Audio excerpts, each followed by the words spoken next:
Tēnā koutou katoa. Good morning and welcome to this Westpac Smarts session on leadership and resilience. I'm Ruben Tucker, Managing Director of Institutional and Business Banking at Westpac. And my guest today requires no introduction, but I'll give him one anyway. He's widely regarded as one of New Zealand's greatest leaders. He played 110 of his 148 tests for the All Blacks as captain. That remains a world record. He had through his career a win rate of 88.5% and is seen as one of the greatest players of his generation, if not all time. Since retiring in 2015, he's widened his horizons to many things, including business, a number of charities, adventure sport in a very big way, and of course raising a young family, bringing to all of these things his own brand of leadership, his unique ability to find his way through with resilience, and his characteristic calmness under pressure. So our guest today is our Westpac Ambassador Richie McCaw. Richie, welcome. Thanks, Ruben. Yeah, it's great to be along to have a chat.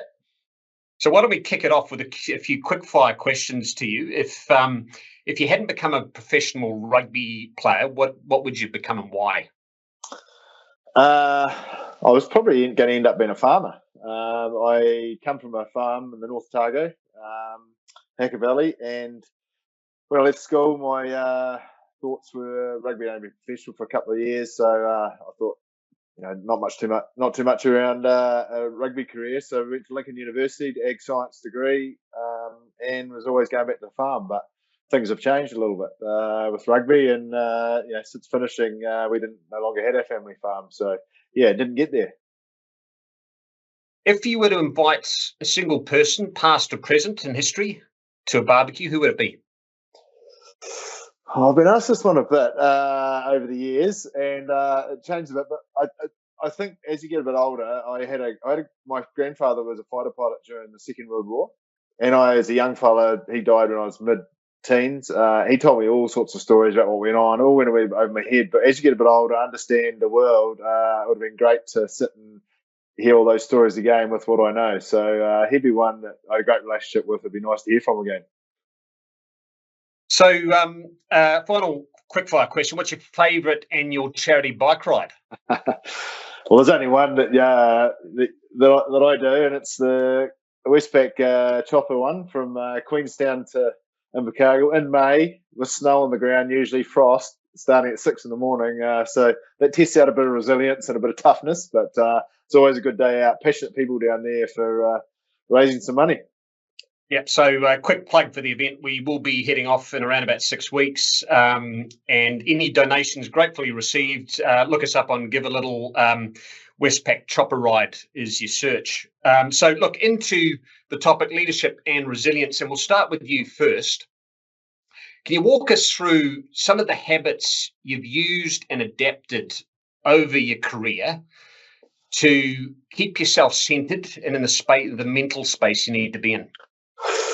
I think certainly since I've finished playing, just being able to function, perform in whatever you're doing, I perhaps took for granted actually what you got to do yourself. And perhaps did it okay when I was playing, but now I sort of a bit more of understanding things like just being able to get a decent night's sleep and get a daily exercise in. Like the other things that we often get busy and don't prioritise, and then your sort of productive side of things decreases. And I wish I'd sort of put perhaps more thought or understanding into that when I was playing, because although we did that, they certainly set up your day to be able to get the best out of it. So I know when I'm not functioning well, and when you got 3 young kids, often those things are easy to slip past.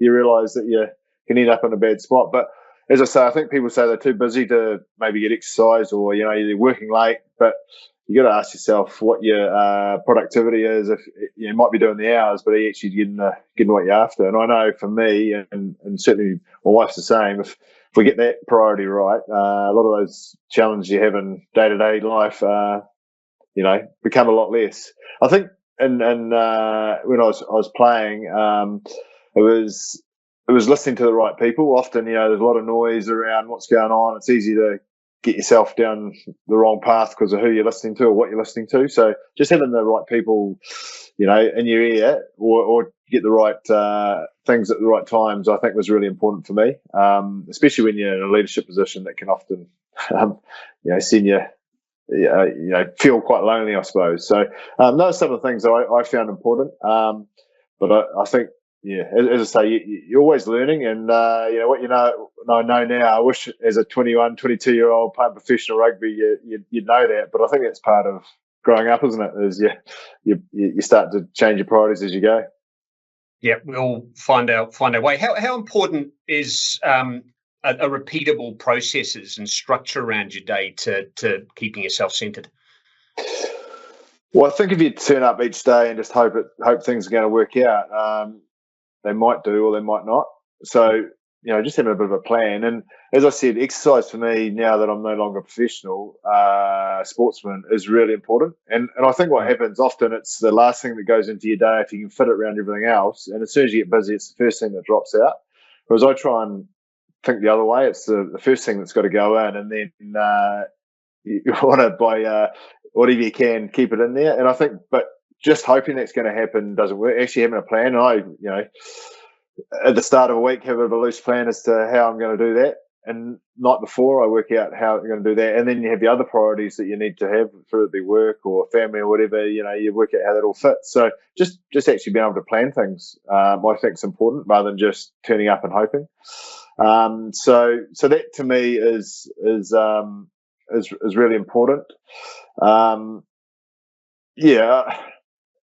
Someone said to me, people will say they want to do this or that or get these things right, but someone said you either make it a priority or you make an excuse, and it's quite a thing to think about. If you say one thing but your actions don't line up, whatever you do, you often, it shouldn't be a surprise if it doesn't work out the way you want. So that I guess, kind of how I look at it.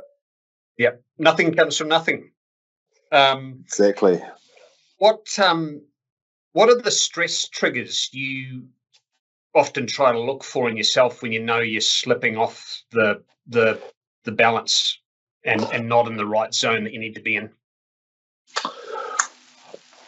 One of the examples I sort of reflect on, certainly during my rugby career, when it was after we'd had success in 2011, but we'd had I'd been a professional rugby player for maybe 8 years, nearly 11 years by that stage. All the little things, like, no matter what job you do or what you have in life, there's always things that you don't enjoy or, it's annoyance to do, but you've just got to do it as part of it. But what I found is all those little things that you used to do just because you knew you had to do it and you just got on, did it, become this pretty much felt like in your face and the focus, and you just got frustrated and just couldn't find a way through. And that's kind of in 2013, end of 2012, after the success we had in 2011, I just thought, the relief, you won't worry about anything. But all those things, like, I don't know, things that used to say are not very big at all, dealing with media, dealing with sponsors' commitments, all the things, the expectation, all that stuff that you go, it's just part of being a professional rugby player. Felt like it was right in my face. And I was getting short and niggly around those things, and I just didn't see it changing. I took 6 months away, which was probably an extreme thing to do, and realised that I loved what I did, playing the game. I still had a chance to do it, but I was focusing on all the niggly little things. And when you sort of got some perspective back, you realised actually they're not as bad as they seem. And I think if I look at my day-to-day life now, when you are getting things a little bit wrong, the stress things that pop up, they start to become bigger than what actually they should be, and you start becoming short with kids and your family and stuff like that for no reason. Then you maybe not getting the rest you need. You're not getting the things that you need to keep yourself functioning well, and it's been able to not so much say you'll never get to those points as actually when you catch yourself, what do you do about it? And one of the things that I kind of learned, and it was probably through the acute pressure when you're out in the field, is actually often it can feel like everything's niggly and in your face, but it can come down to one or two things, and being able to step back, see what they are, and go, can I actually do anything to change that or resolve it? or is it just something that everyone has to deal with? It's always going to be there now. How do I just sort of park it over there and go, right, we'll focus on the things that will, I guess, minimise the impact that it's having. So, it's not trying to say all those things go away. It's actually going, well, how do you make sure the stresses stay where you can actually feel like you're above them and manage them? And often it's the ones that you can't control that start to get big because you put energy and effort into going, I need to sort this out, but really you can't, and you forget about the things you maybe can. So, it's, as I say, it's not about making them all go away. It's actually going, how do you make sure you don't get bogged down and feel like it's right in your face and find no way through? And if you can work out ways, I think everyone has different ways of doing it, but certainly for me is when you take a step back and sort of go, what am I in control of, what am I not? It puts a bit of perspective around it. So, and I'm looking forward to the month where I can actually not have to talk about this, but we still do have a lot of our business customers out there find it really tough. And there's good green shoots starting to show up right around the economy. But for a lot of our businesses, they're still finding it tough and have come out of really 5 years that have been incredibly tough, particularly for small to mid-sized businesses in New Zealand. Going back to your experience coming out of that quarterfinal in 2007, what's your advice to a lot of those businesses that are still in a dark place and it's not clear the path forward yet? How do you get yourself out of hell? How do you climb out of hell? I don't think there's any quick fix is the first thing. And so 2007, when we were favourites to win and it all fell to pieces. The first thing I did was I was looking for everything else to blame. So I was, and maybe we had some things that were you could justify to blame. We had injuries, ref calls, all the things that you could have as to why you weren't successful. And I kind of was in that mode of feeling sorry for myself and thinking it was someone else's fault. And sure, as I say, there was other things that were at play, but it sort of took a while to figure out that, yep, we'll get all that, but actually, what's my role in this? What do I need to do to actually give ourselves the best chance to deal with any of the challenges that are going to be thrown at us? And in that moment, I can still sort of remember the moment where you sort of have a choice. You keep making excuses or you actually face the situation that you're dealing with and acknowledge that, and in a rugby sense, when you play in a World Cup knockout game, the 4 years of work will come down to one day. And on that one day, it might come down to one piece of one action that you might have to perform as to whether you're successful or not. And that's tough and uncomfortable. And but you go, well, do you want to be successful? Do you want to win? You go, well, yeah. And you go, well, it's going to be uncomfortable. And so changing the mindset of, and we had a situation where we had management and that were doing everything they could to make it easy for us. So we just had to go and play and not worry about anything else. But when the things that we had to worry about, we probably weren't used to it and we were expecting it to be easy or manageable, and it wasn't. And so we had a saying that actually, if you want to be successful, you need to be comfortable being uncomfortable. And that means you obviously got to put yourself into situations where you want to see how good you are to try and get better at it. Because if you're never pushing, you're never going to get better. You're going to get things thrown at you. So expect that you're going to get injury. Expect you're going to get poor calls. Expect you're going to get bad weather. But successful teams or the opposition or others operating, they've got the right mindset, are going to figure out the best way through that. And so we flipped it around to, rather than going, we hope it's all going to be nice, to actually going, it's going to be hard and it's going to be uncomfortable. And what it's going to do is eliminate the ones that aren't prepared to persevere through that. And in some ways you go, well, shivers, the tougher it is, the less people are going to be still in the fight. And then if we work out how we get better at dealing with those times, we'll come out hopefully in a better spot.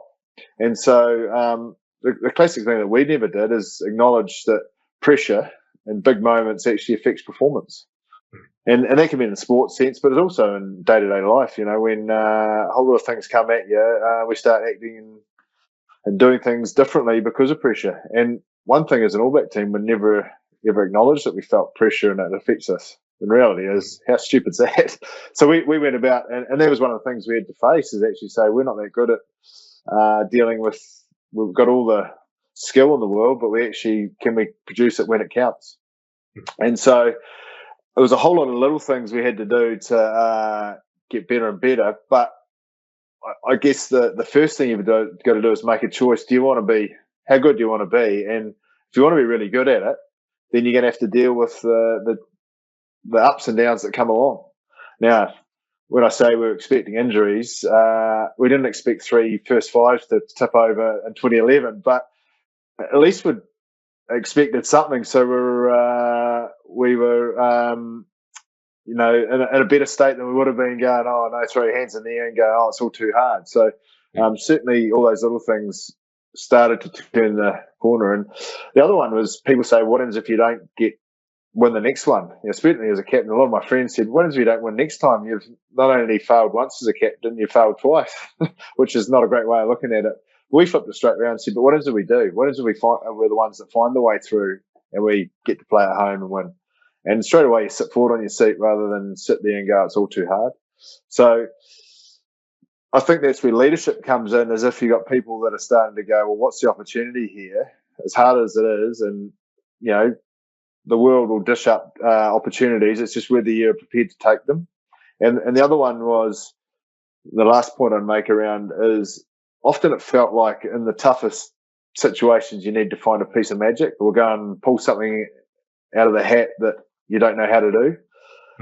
The teams that were successful, and I suggest it's in business too, are the ones that can keep a team together and all execute the basics that they all know that they can do, but do it together time and time again. The other ones that when the wind turns and there's an opportunity pops up, they're well positioned to go bang, take it. Whereas if you're all a bit disjointed and saying everyone got different ideas off on different tangents, when those opportunities come along, you're probably not going to nail them as well as you could have. So I think that's where leadership comes in, is how do you position a group to go, right, when that time comes, we'll get ready to nail it. And that's kind of what we sort of saw as certainly a leadership group in the rugby team, is when it's tough and it's, in the balance, when that one opportunity comes, have you got a team that are all prepared to do their job and bang, nail it? And that one moment, as I said, can be the difference between taking that step or, putting your head in your hands again. So, yeah, I don't know if that gives advice, but that's certainly, from my point of view, the things that were different from when we obviously came up short to when we actually managed to make some change. Yeah, it's a good point. Back to the discomfort thing, because it's quite relevant at the moment. I mean, we're in quite a deeply uncomfortable world, a lot of unknowns around us. But your point's bang on, that we often focus on our own discomfort rather than look at the discomfort that our competitors are experiencing, which in the most part, if we look internationally, may be greater than what we're seeing. So that there is a huge opportunity for us in the environment we're in to take that view and be nimble and flip discomfort of others into an advantage. Well, that's right. Like, just as a New Zealand being an export nation, like, everyone's going to get disrupted with what's happening in the world with tariffs, all that sort of stuff. But how do you be the best position to stay ahead of everyone? Because everyone's going to have to deal with it, but stay ahead of it. Like, you change that attitude rather than going, oh, God, it's all too hard and, it's all going to fall to pieces. You go, well, where's the opportunity here? And it may not be easy, may not be an obvious route to that, but at least when you find one, you're ready to nail it. And I think that's what Kiwis traditionally have been good at, is thinking different ways of doing it. And if you like that, then when that chance comes, it gives you an opportunity to nail it. But as I say, it's not easy. But again, I think we look at the world in our workplace everywhere. We want to make it easy and comfortable, and perhaps that's society. And yet, it doesn't mean to say that it's all, you don't enjoy it. Like, I think having a purpose and aspiration and actually an expectation of what's required of people is actually a good thing. When you start getting there, people, it becomes a bit of a flywheel. Whereas if we all just sort of go, oh, we just don't want to push ourselves too much and whatnot, then don't be disappointed when you don't get the outcomes that you perhaps, wish you had. So back to the environment we're in, because we're surrounded by uncertainty. There's many questions around the world we're in. It's moving very quickly, quicker than most of us are used to. And uncertainty is a difficult thing to lead through. How did you notice during your All Black leadership that you had to evolve not only your strategy, but your leadership style with the team through different environments you're facing? Well, I think as a leader, certainly, I thought just because you could perform at your role, and perhaps I rocked up the first couple of years, which included 07, just thought we'll have a team that's good enough, and we'll just be good enough. But no matter how good you are, if you haven't got people fully aligned to what you're doing, those cracks often don't show up until it becomes critical, and then you start to go, well, geez, I knew there was a few things that were missing. But I think I realised my strength as a leader was, first of all, you got to set the tone with your action. So what you're aiming to do and where you want to be going, you need to be doing those. The actions need to speak before your words. I think often we get into leadership positions and we start looking at everyone else that's part of our team and what they should be doing better, and forget actually how we getting better. And one of the things that I think was important in the All Blacks is we said everyone's got a culture, and some are good, some are bad. But what is our culture? And we said we want to be a performance culture. And what does that mean? Well, it's as simple as everyone gets better every day. They come to work or turn up and aim to get better. And that includes the captain, the coach, whoever, not just people that are new there or, have experience to pick up, but everyone. And I guess that was my thing is, if we want to be aspirational to where we want to go, I need to be leading that with getting better and looking at ways of looking at different things that could be added to how I do it, how we do it. And the other one was, I kind of felt as a young leader, I needed to make sure I sort of proved myself that I knew what I was doing. So I ended up doing a lot of the talking, trying to make the decisions to prove I knew what I was doing. And when the heat came on, everyone just looked at me. And I didn't have all the answers, and it was a pretty horrible feeling. You throw your hands in the air, the helpless feel, which is something I never want to feel again, is not knowing what to do. Whereas you may not be getting where you need to go, but at least if you got some things you're working on. So what I realised is, and one of the sort of small sayings I have is, I didn't need to have all the answers. My job as a leader was to find the right answers, and I certainly had a bunch of senior people around me that all had just as much knowledge and experience and different ways of looking at things. We all need to contribute to make this team better. And if we had that functioning well, we start to push at different things, ask questions in different areas to get better. So I think being comfortable letting other people contribute and ensure the environment's there to do that, but making sure that when we hit the moments we needed to nail it, we were all aligned with where we're going and bought in. And so that's kind of the big difference I had in my leadership. And I think the one thing I'd sum it up is, learn when to say nothing and listen. And that was almost as powerful as telling everyone that you know what you're doing. So that was certainly how things changed in the way I did things. And the last one I'd probably point I'd make is knowing when you can allow people with ideas that might not succeed, but actually give them a crack, and it may fail, but the learning you get from people around you is huge. and it may not, or maybe just a different way of doing things the way I would have done it, and being able to catch yourself and say, I'll let that happen.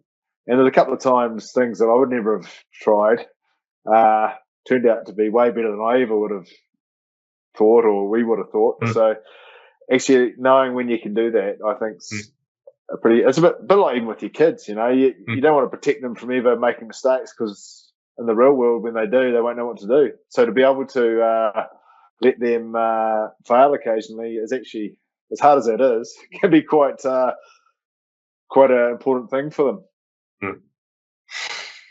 Which sort of brings us to this big topic of mindset, and the point you and I have discussed a bit, that talent is often the biggest inhibitor of success. How do you weigh genuine talent, particularly in a high-performance sport, or indeed any high-performance environment? How do you balance the need for talent against a whole series of other factors that have to be there? Yeah, I think one of the things it's easy to do, and I've seen it in teams where you have an extremely talented individual, but their character or the way they do things doesn't line up with the rest of the team. But you start to you either put up with it because they've got the talent, and that can be corrosive, or you get people that have never had it tough, but maybe as a youngster, it's all been quite easy and stuff. Invariably, when you get to, say, professional rugby, or even you get out in the real world and business, there'll be times when it all doesn't fall in your lap. Actually having those skills to persevere and accept feedback and figure out different ways of doing things, that to me is the character piece. And people that haven't had to do that, it becomes pretty foreign to them, and often it's someone else's fault. Whereas obviously there's a minimum amount of talent that you want in your role, and we want the best with the best character. But how do you line up talent and character? And I know Robbie Deans, who was the Crusader coach for many years I had, he often said, I pick on talent because we need people that are good enough to do their job, but characters alongside, and having people that can do it, not sometimes, but every time, the other ones you start to trust. And I know I'd much rather play alongside a person that, if you're going to give a rating out of 10, it's an 8 out of 10, but gives you that every single week, so you can rely and trust them, rather than someone who potentially has got more skill, say a 10 out of 10, but you only shows up once in 1 in 3. The other ones you just lack trust of and struggle with. So I think the values we're talking about is, perseverance when things get tough, being able to put the team ahead of themselves. Those sort of characteristics are the ones that you end up with a group of people that, are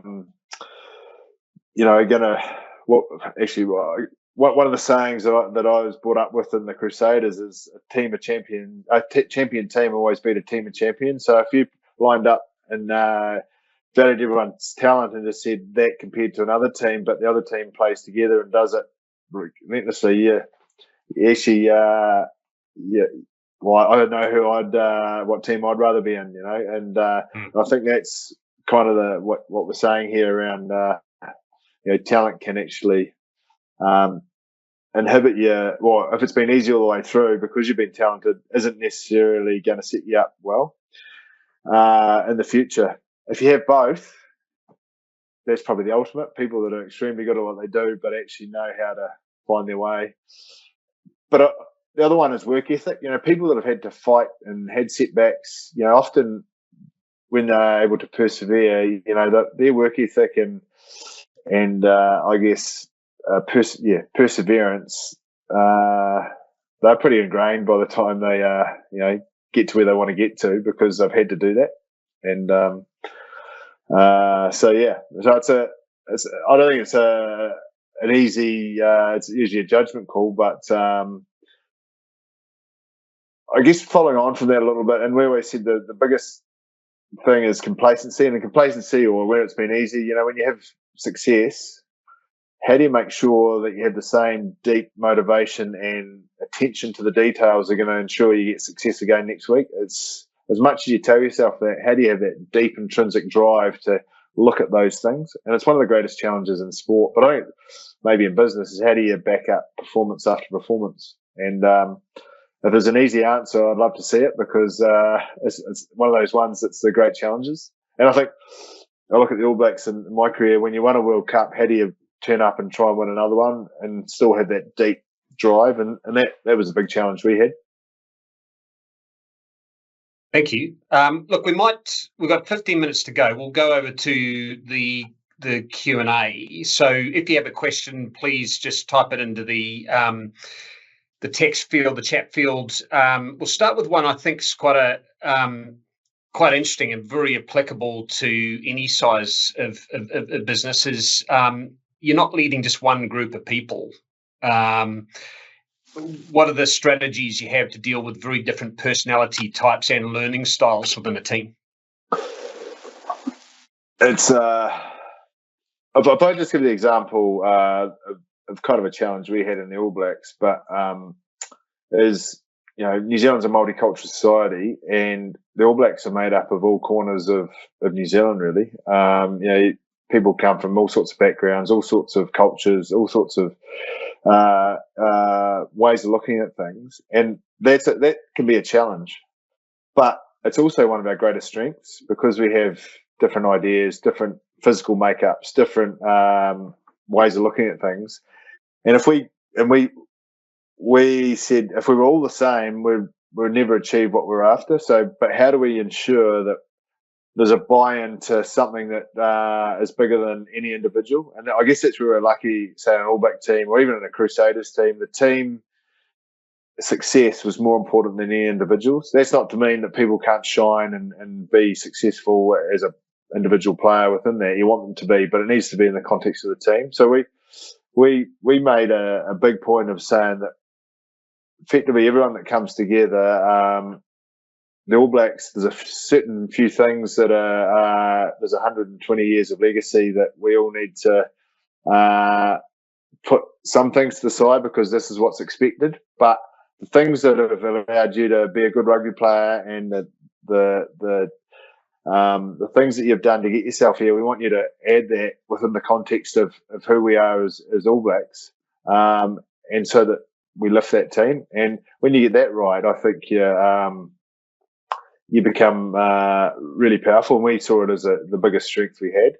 But that doesn't mean to say that the way I communicated messages with, say, a young Polynesian boy that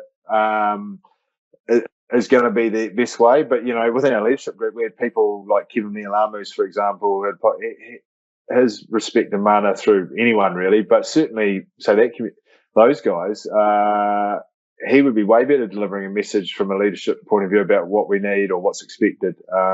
So, having the right leaders that are able to ensure that the messages we need for everyone and buy-in from everyone, we put a lot of thought into that.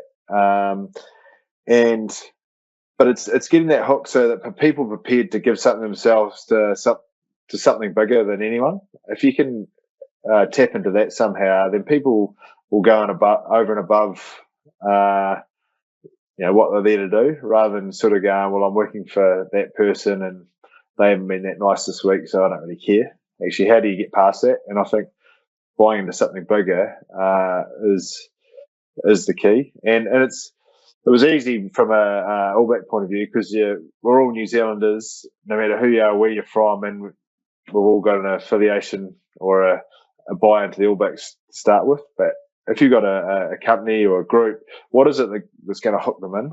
And I guess that's the art of the leadership, is to go, how do you get people to go, geez, I believe in where we're going and I can contribute to that somehow. And if you get that right, then you start to get moving.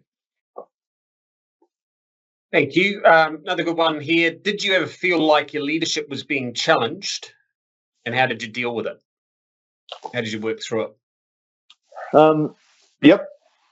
And I think, I talked a little bit about what happened in 2007. Yeah, certainly questioned, because I was standing out in the field as captain of the All Blacks, expected to have some answers to how we figure out where we're going, and I didn't. And it took me a while to put my hand up to say I didn't have all the answers. But yeah, and I questioned myself as to whether I had what it takes.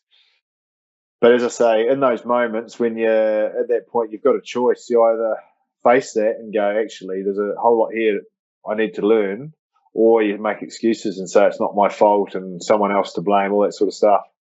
It doesn't, but even facing those things doesn't guarantee you another chance, or but at least you're in a situation where if you do get that, you're gonna perhaps be open to what you haven't got right. Doesn't mean to say you had everything wrong, but amazing what I found is when I sort of eventually was a bit vulnerable like that, had people wanting to help and willing to help and give ideas, and not everyone was the right one or a good one, but amazing what people would contribute. Whereas if you just pretend you know it all, people just sort of don't bother. So that was certainly a time that I questioned myself. And the other one when I struggled was if I wasn't getting my own performance right and wasn't absolutely nailing that, I found it really hard to have an influence or the right influence around my other leaders and the rest of the team, because I knew that people you'd have a bigger influence by what you do rather than what you say, and getting that performance right and nailing that, if not sometimes, but every time, is a tough thing, but it's something you have to do if you want to be effective. And I knew the time, so I wasn't quite getting that right. You become a lot less effective. Question from Tom. You've evidently been comfortable. You're evidently comfortable being uncomfortable. I will quite happily bury myself on a training run or ride, but I find it hard to translate this to the office. Do you have any tips that help you get yourself to do the paperwork? How do you convert one part of your performance to another part of your life? Mate, I'm the same. One of the things is a little bit, doesn't probably quite answer your question, but we always said the easiest thing is to sweat. Like to me, and I was the same. Like I could go on the same. You're getting results. It's linear pretty much. You put this effort in, you get this outcome. As hard as it is, we said in the mental world or the pressure world, and it's a bit like when you got to do the task that you don't see an outcome for. It's a bit abstract. You don't really know how you're going to get better at it. It's actually hard to get that motivation. I remember someone, one of the guys we helped out with, he said, "Well, how many have you reached your potential in what you're doing?" So whether it would be in the office, and not many people put their hand up and say, "Yeah, I'm as good as I'm ever going to be." They always say, "No, there's things I can get on." And you go, "Well, do you want to be better?" And most people say, "Yeah." And they say, "Well, what are you doing about it?" And that's a really hard question to answer, because what are you doing about getting better?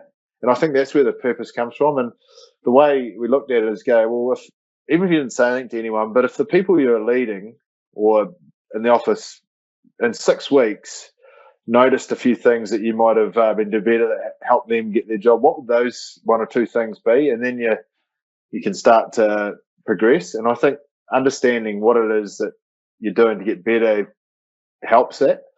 And but if you're just ticking boxes just to stay at the level, you're at that plateau, and you go, well, it's obviously not grabbing you, or it's not making you get excited about going there, even if the jobs are hard and mundane. But if you're thinking I can be better at this, then I think that's where that drive and purpose comes from.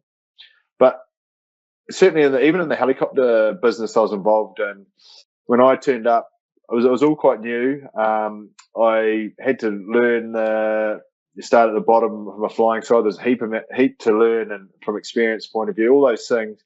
But then I got to the point where you sort of level off, and you go, "What's next?" And it was becoming harder to get that real motivation, and that's when it was time to do something else. But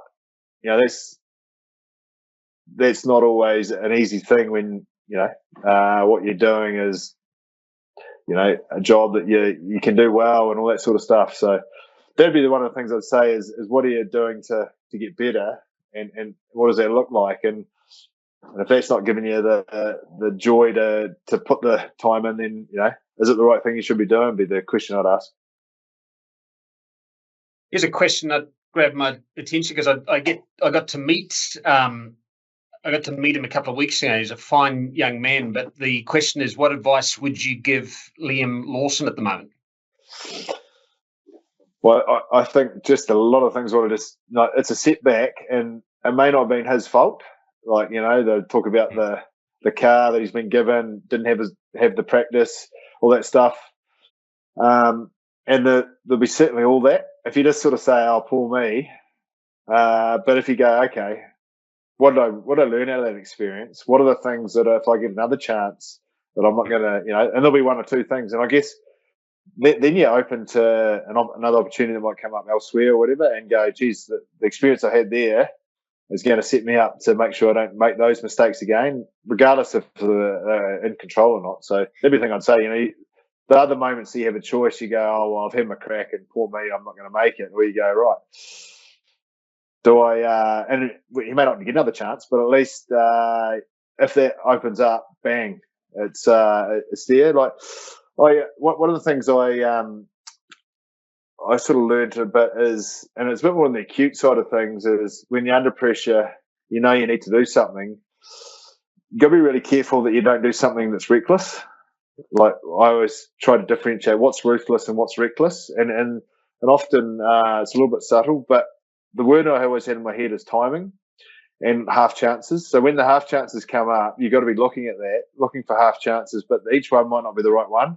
But when it comes up, the right one, you're in the right position to go bang. And that means you've got to be thinking about what's here and now.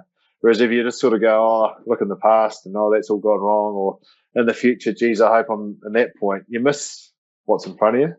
So I think you can apply that to all sorts of areas. So that'd be what I'd say there. So probably got time for one more question before we wrap it up. So I'll take one from Pete DeWitt, who's the CEO of Triathlon New Zealand, New Zealand's fastest growing sport. Pete's asked, how do you transition from being a professional rugby player? And I think there's a broader business context here as well. We'll have a lot of businessmen online, business people online who have are contemplating moving on from the thing that they've built their entire career on to date. And that's a big call. And how do you think about the organisation you're leaving and also your path forward into the future? One of the things about being a professional sportsman is there's a change coming whether you like it or not. So you don't necessarily have a choice in that. You might have I was lucky enough to have a choice when, potentially, but there's going to be a change. A lot of people that are in a career, that choice is quite a tough, you could just carry on doing what you're doing for the rest of your days, or you actually decide to make a change or a choice. And that's not always easy. So I guess in some regards, as hard as it often is to, have to transition out of what you're doing, we kind of get forced to do it, but it makes it tough. One of the things I was keen to do is not look over my shoulder once the decision was made and go, "Oh, I should have or could have done a bit more," or whatever. Is actually look forward and go, "What I had was good," but actually the opportunities that pop up ahead are exciting, and they might not be easy or they shouldn't be easy, but look forward rather than what you're missing out on. So that'd be one thing. I guess I tried to do is not dwell on the things I perhaps didn't quite get right or could have done different. Is actually go, I had my time, I got to choose when to finish, and now what's the opportunity ahead.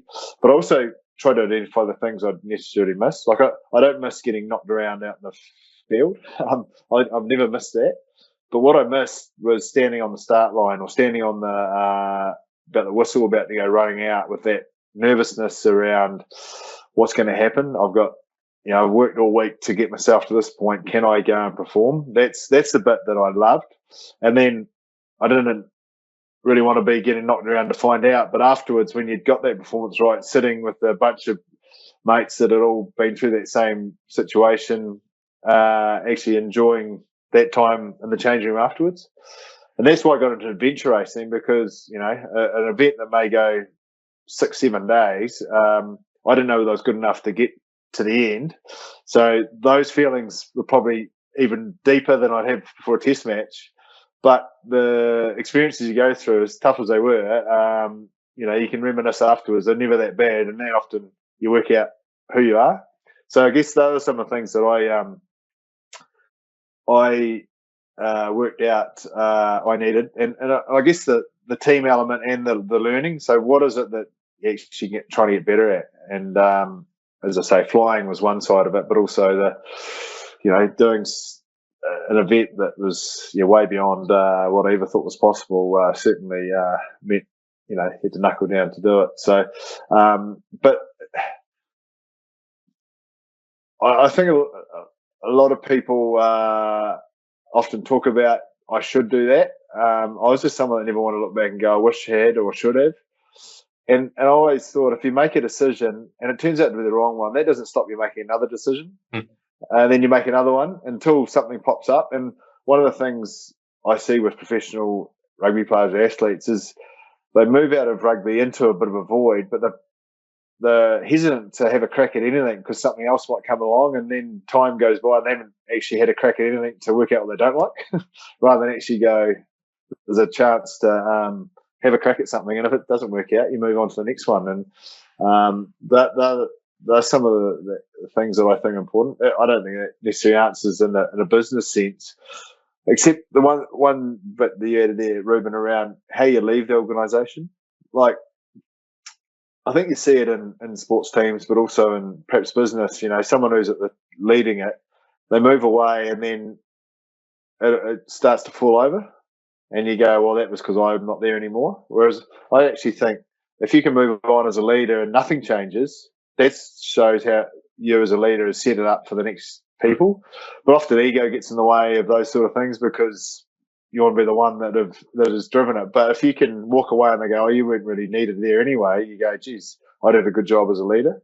And I know in the All Blacks, Steve Hansen was big on that, getting the next generation of people that are potentially going to be leaders to see what happens and give them opportunities. And then, you move on, the team just carries on. And, I think that reflects better on someone who's moved on than if it all starts to go the wrong way. So that'd be something I'd say, but that's not always easy either. No, legacy is what we leave. So look, that takes us slightly over time. But Richie, thank you.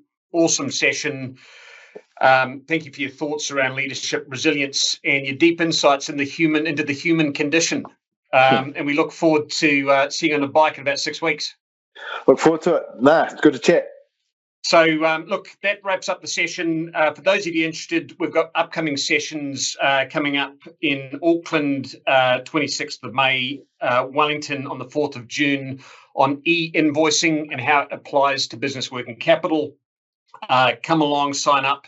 I'll be interviewing Minister Chris Penk as well as industry experts. Now, on the 28th of May, we have a webinar on open banking and what it means for business. So lots of good events coming up. Thank you for coming today. I think it was a record crowd. Speak soon. Cheers.